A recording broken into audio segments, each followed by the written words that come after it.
Hello, U.S. history. Welcome to another, I don't want to say episode, but I guess they are like episodes of Barella's videos. Today we're looking at immigration during the Gilded Age. Remember, the Gilded Age is that time period following the Civil War. It's really also kind of the time after Reconstruction. So we're looking at the late 1800s, even through perhaps the early 1900s. So immigration during the Gilded Age. And we're going to be looking at a map really quickly. Just look at this map. You don't have to write anything down as far as the numbers because the numbers are going to vary over time. But we are looking at a massive influx of immigration on both the East Coast and the West Coast. You can see we're looking at various European countries coming here across the Atlantic Ocean into the port of entry on the East Coast. And then we also have a large wave of immigration coming from Asia. So you can see here some numbers for China and Japan. And these immigrants will enter through our West Coast port of entry, which is off the Pacific coast. So we're going to talk about both of these entry points in our slides today. So here we go. Here's where your notes can start. So Ellis Island, we're looking at that port of entry here in New York City off the Atlantic Ocean. We think over 18 million European immigrants will make their way through Ellis Island. And most of these immigrants, especially in the later part of the 1800s, are going to be Catholic or Jewish immigrants. And that's different from really the predominantly Protestant immigrants who had been coming really before the Civil War.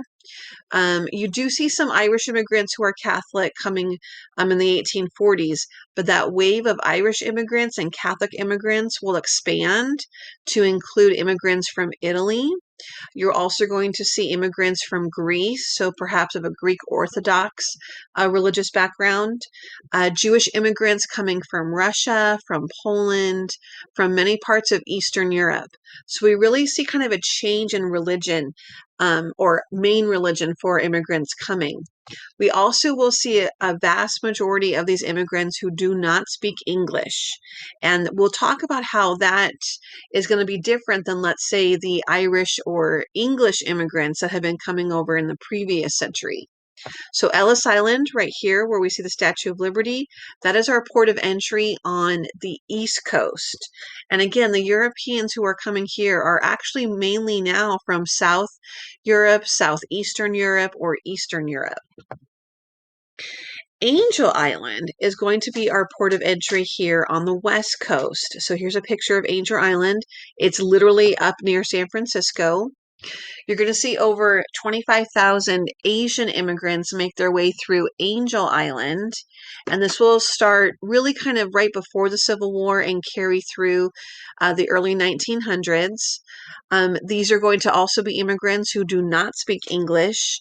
And we'll see how here on the West Coast, there is definitely I would say some similar treatment for immigrants and the treatment they receive here in California really kind of is the same as what we're going to see happening on the East Coast through Ellis Island.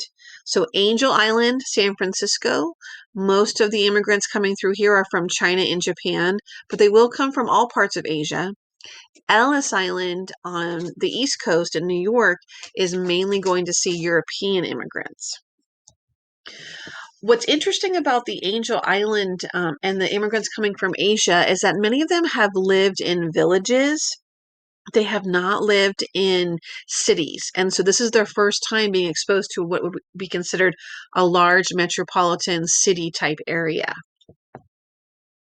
So if you think about it, let's just think about for a moment, and you might want to jot this question down because why would immigrants want to come to the U.S. during this Gilded Age, this time period following the Civil War? Excuse me. And what about the United States is so appealing for immigrants to come here? And that's going to be our focus for this next part of our notes. We're going to look at reasons immigrants come in two categories, and you definitely want to remember this. This is a possible test question. So push factors, as you can see on this side of the slide, push factors are reasons why immigrants want to leave their homes. What is happening in their home country that is literally pushing them out? And two common examples would be any type of religious persecution from their government. Perhaps they don't feel that they are safe being worshiping their religion in their homeland. Many Jewish immigrants will come to the United States because of this reason. Also, many countries make it mandatory, they require military service. And so, if that is something that your country requires, that all men at a certain age must serve in the military, that could be a push factor. Families don't want to see their sons have to go into the military. So, push factors, think of it as reasons why countries would almost be pushing immigrants out of their country.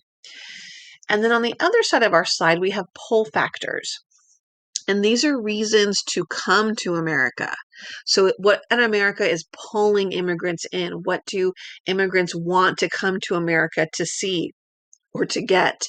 And I think the two most common examples are opportunities. So the prospect of work or perhaps having a better living, a better job opportunity. And then, of course, our freedoms, because you have to remember, especially in the 1800s, most countries do not have a Bill of Rights like the United States. That makes us very unique in the 1800s. Our constitutions and our protections for citizens is something that many countries did not offer. Even some countries like England, their Bill of Rights did not include a free speech, so you weren't exactly allowed to criticize the government openly.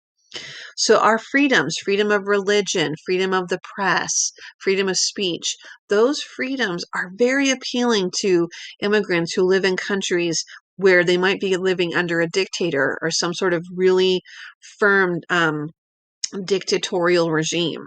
So push factors, why your country is almost pushing you out, reasons to leave. Pull factors, reasons immigrants want to come to America.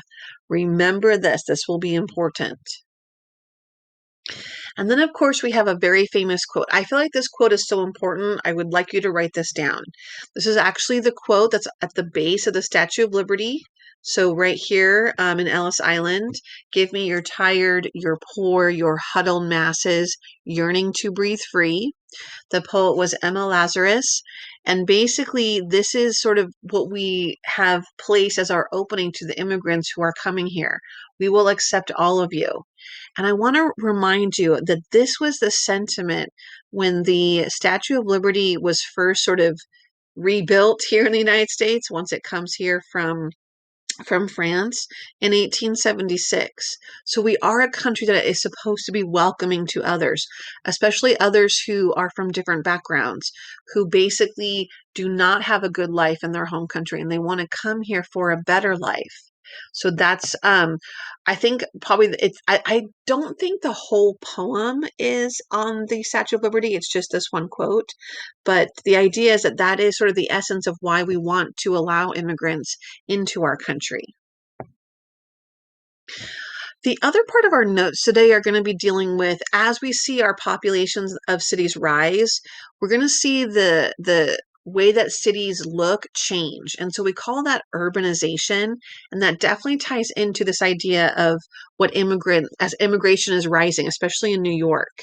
So here is a good definition for urbanization.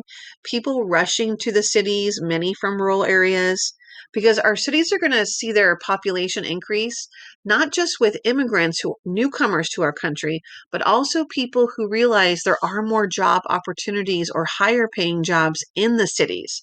So our cities get really crowded at the end of the 1800s. They become so overcrowded, they actually become kind of dirty. And we're at a time where we don't necessarily have things like indoor plumbing and sanitation systems or sewer systems. So the cities are almost like dangerous places. Plus, because there are so many people living there, we're going to start to see the use of what we call tenements, which are basically like apartment buildings. They're subdivided homes, but it's almost like an apartment within an apartment. And what I mean is you're going to have multiple families living in very small spaces because there just isn't a lot of housing available. So they build these tenement buildings very close together. They try to make them as high as they possibly can to try and accommodate all of this massive population growth at the end of the 1800s. You also are going to see the I don't want to say if it's invention or creation of our skyscrapers, our very tall buildings. Some of our earliest skyscrapers reaching as high as 20 stories. That was a big deal. So you're seeing the cities become more like what they look like today, especially cities like New York. Now, with that urbanization, you have to also think about how people that live in those cities are being treated. So immigrants definitely face discrimination.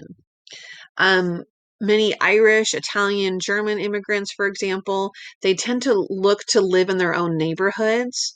So you'll see in your textbook almost like a map of certain cities where different neighborhoods develop, where immigrants of that same ethnic group will come together. Again, for comfort, for safety, they want to live with people that speak their language, that have their same religion. And the Chinese, I feel like, have an interesting story on their own, especially here in California, because there was such a massive wave of Chinese immigration, partly to help build the Transcontinental Railroad, that the government actually passed a limit on Chinese immigration. It's called the Chinese Exclusion Act. It was written in 1882, and basically it's going to prohibit all immigration of Chinese laborers to try and maybe stop and limit the amount of Chinese immigrants coming to our country. We passed this law. Now, it doesn't stop all Chinese immigration. What it will do is start to limit who can come.